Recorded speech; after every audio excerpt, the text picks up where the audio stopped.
Nauuwaw si Miyagi sa kinain niya saging kanina. Kanain niyang saging. Yan guys, tikman natin kung masarap. Yung baboy.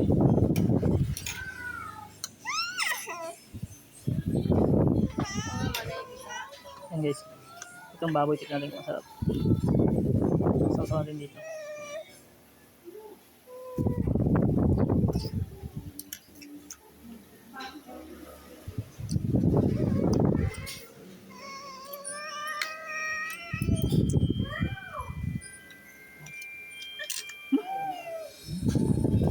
Ayaw guys yung ate.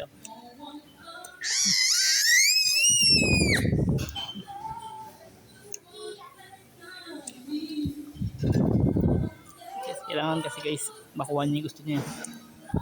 Hindi nakagalit siya.